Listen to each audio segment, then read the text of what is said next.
love it. All right. Now, domain 5, task 4.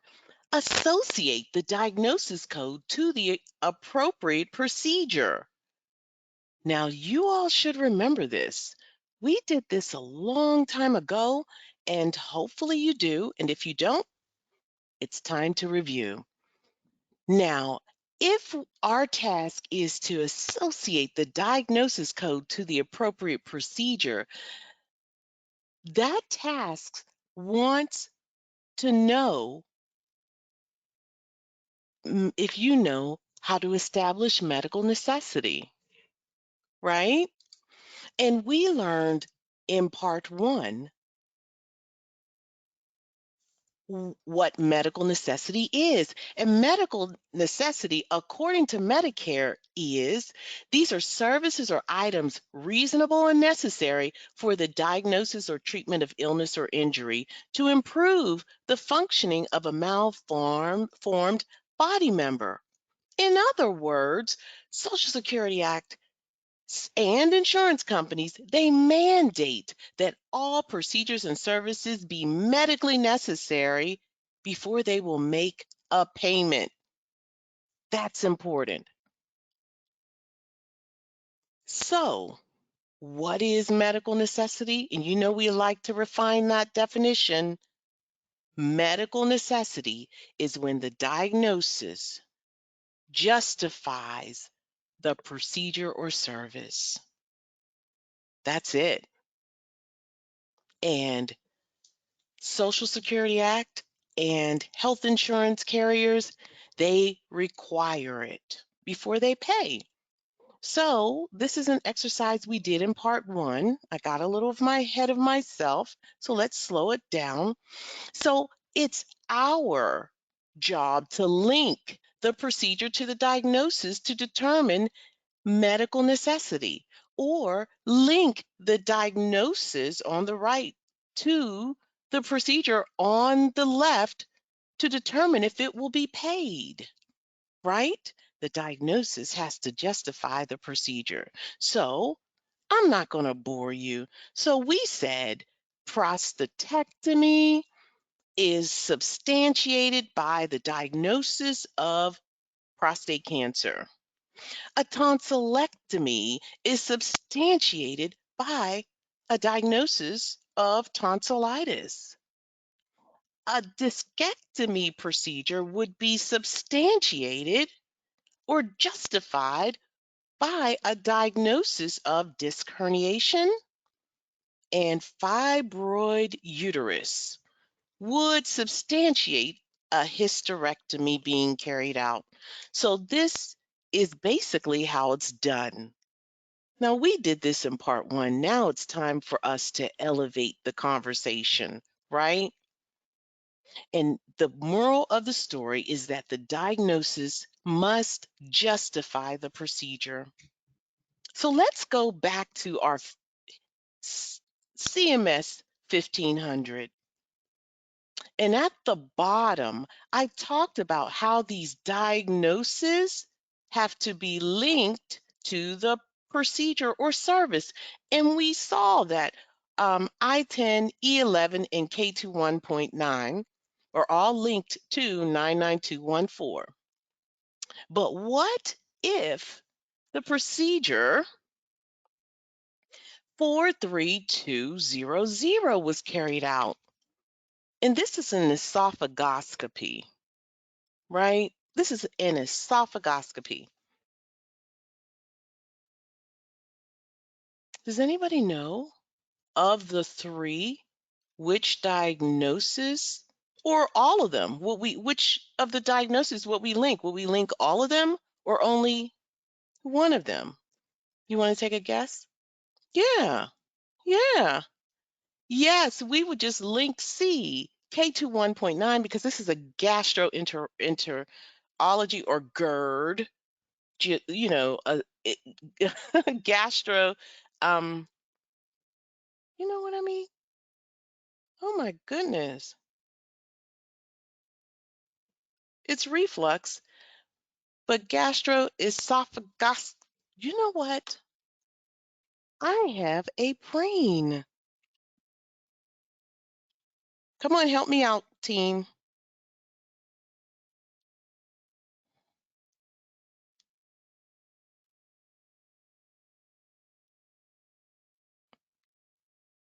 You know what?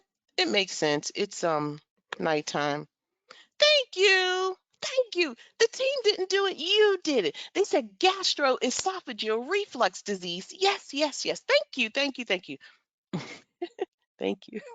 And an esophagoscopy was carried out. So only C would be linked to the procedure. And this is how the insurance company would know that this procedure is justified. And also, we would do something else. We would put the amount on there, and we would also correct that. Let's correct it. And we would do one more thing. Anybody know before we send this off to the insurance carrier? Let's see how forensic you're being. Did anybody catch, do we need a modifier here?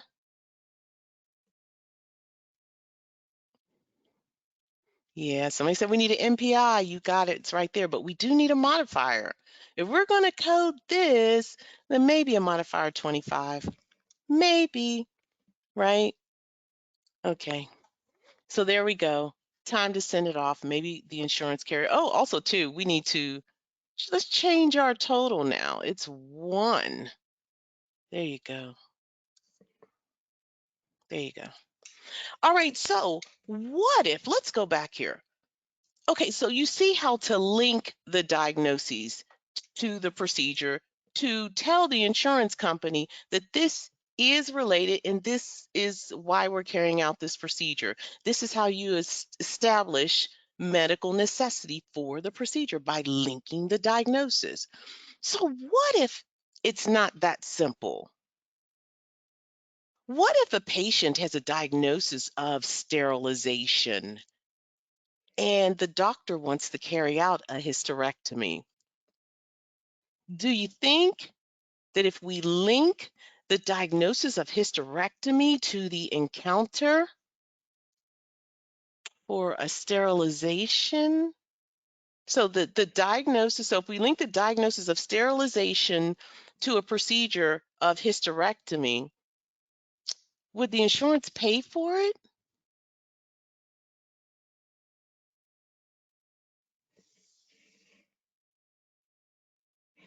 Would the insurance pay? I don't know. Does anybody know how we would know or find out if the insurance company will pay for it? Will the insurance company find it medically necessary? Will the insurance company say that sterilization is medical necessity for a hysterectomy? That's right. You all are rocking it in the chat. Yes, we would have to go to the Medicare coverage database to determine medical necessity. Yeah, that's where we would go. If that diagnosis does not substantiate that procedure, let's, you know, unequivocally, then we go to the MCD. And when we get to the MCD, we look first at the NCDs, the national coverage determinations. If there's no guidance there, then we go next to the LCDs, the local coverage determinations. If nothing there, then we read the articles. If nothing there, then we reach out to the MAC in our jurisdiction to create an LCD or an article in that order, right? So here we go. We went to cms.gov. We are here at the MCD, the Medicare Coverage Database, and I'm going to type in my keyword. I can type in hysterectomy or I can type in sterilization, but there you go. I'm typing it and boom, this is what you get. And yes, I did change this up a little bit just so you can see it. So as you can see, when I, typed it in, my hysterectomies populate. Okay, coders, which one do I look at first? We look at the right. Here are your types. You have an article, an LCD, NCA, NCA, NCD, NCA, NCA. That's right. We're going to the NCD first. And just so you know, when you log in, it will automatically link you to your jurisdiction. So we're going to look at the NCD. If we don't get the answer to our question, then we click on the LCD. We don't get the answer, then the article. If we don't get the answer, then we're going to go to our jurisdiction. We're going to go to our MAC. And these MACs, they provide your LCDs. So they may create an LCD or an article. And here is the map, the jurisdictional map, and wherever you are in the United States, this is where you'll go. Now, let's go ahead and summarize. Now, remember, this is how to establish medical necessity. Number one, your diagnosis must justify the treatment rendered or the procedure, and you have to link your diagnosis to your procedure on the CMS 1500. And that's in your 24, is it 24E? 24E space. Number two, if the diagnosis doesn't justify that treatment, then you have to access the Medicare Coverage Database, the MCD. Then you consult the NCD first. If nothing there, check out the LCD. If no guideline, review the articles. If no article, then reach out to your Medicare administrative contractor, and they in your area or jurisdiction, and they'll create or develop an LCD or article on your behalf. Okay, now it's time to test your knowledge. Let's do it. Okay, Miss Ida, please and thank you. Which of the following refers to the determination that a service is reasonable and necessary for the related diagnosis or treatment of illness or injury? A, policy coverage. B, medical necessity. C, pre-certification. D, statutorily included.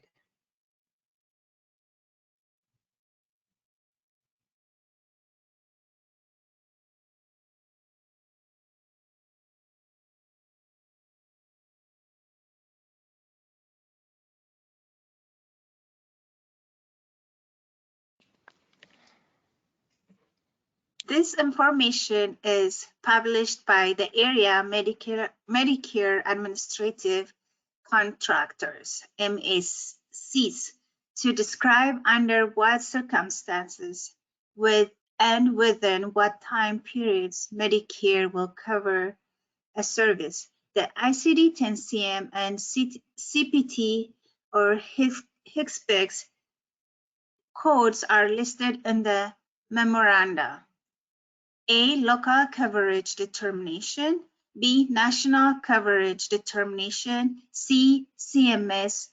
D, recovery audit contractors.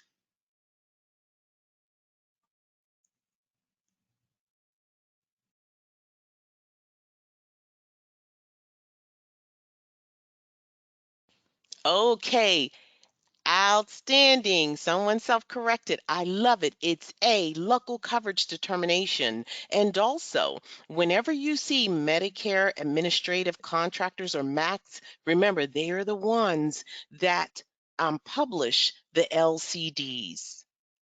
All right. The physician has ordered an esophagogastroduodenoscopy for 3235 for his patient. Which of the following ICD-10-CM codes would most likely justify the medical necessity of the examination? A. K28.3 acute gastrointestinal ulcer without hemorrhage or perforation. B. K26.3 acute duodenal ulcer without hemorrhage or perforation. C. K63.5 polyp of colon. D. J02.9 acute pharyngitis unspecified. OMG, you all are rocking. Okay, so this is how I got it. Outstanding job, everybody. All right, so what I did was I highlighted the procedure, and the procedure is esophagogastroduodenoscopy. So basically, this scope is viewing the esophagus, the stomach, and the duodenum. So if I'm looking at this code, K28.3, this is acute gastrojejunal ulcer. So this is the stomach and the jejunum. So this is not going to be it. K26.3, this is acute duodenal ulcer without hemorrhage or perforation. I like that because we have the duodenal and the duodenum. This scope is viewing the duodenum. The C is K63.5, a polyp of the colon. This scope isn't even reaching the colon. That's the large bowel. And J02.9, this is acute pharyngitis. This isn't even in the right body part or the body area. So the answer is B, like most of you said. The key word is duodenum. Duodenal, outstanding. What is the purpose of linking on a physician claim? A. Show how many times a service was provided. B. Explain medical necessity of a procedure. C. Group related surgical procedures together. D. Show the day a procedure was performed. They didn't need any time. Outstanding.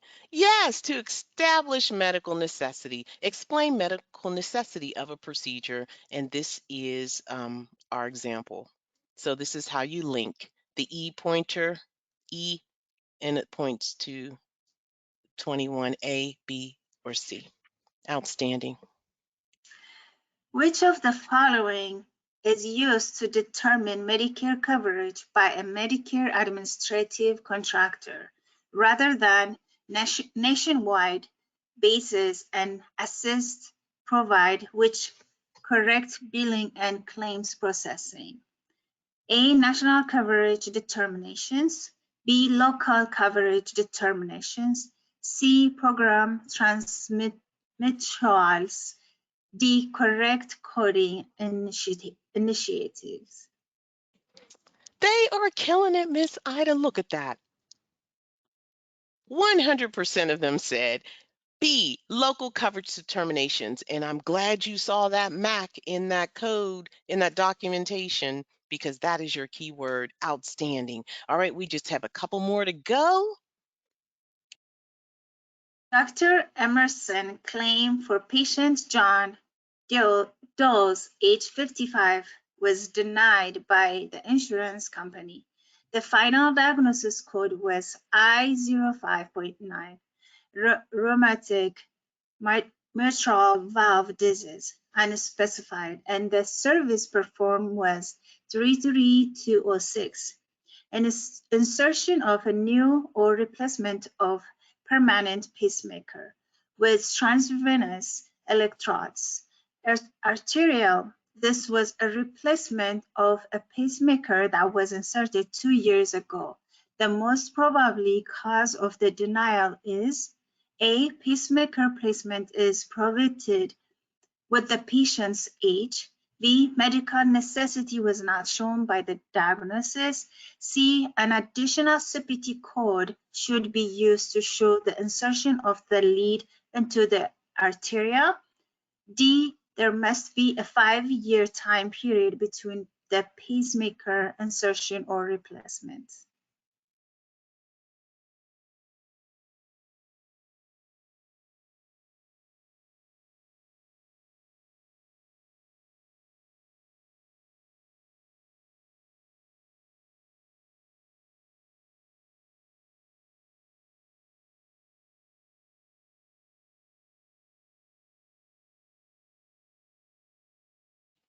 Yeah, I think everyone answered. And the answer is, well, I'm just going to say this.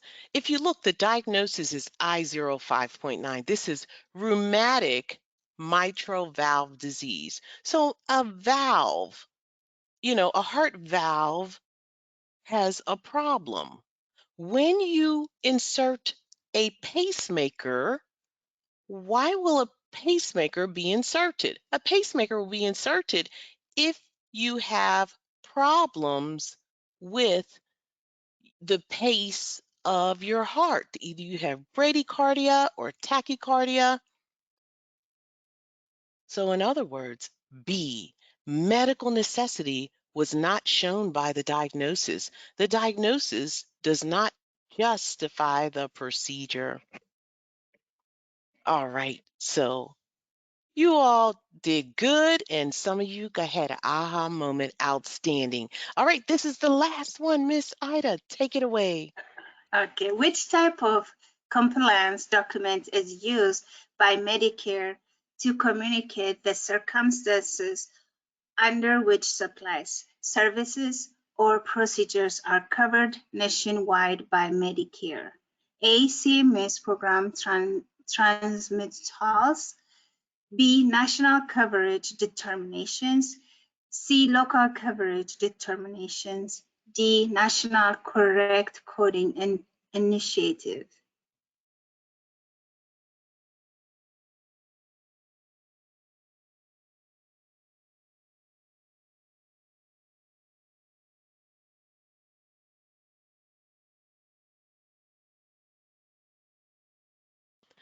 All right.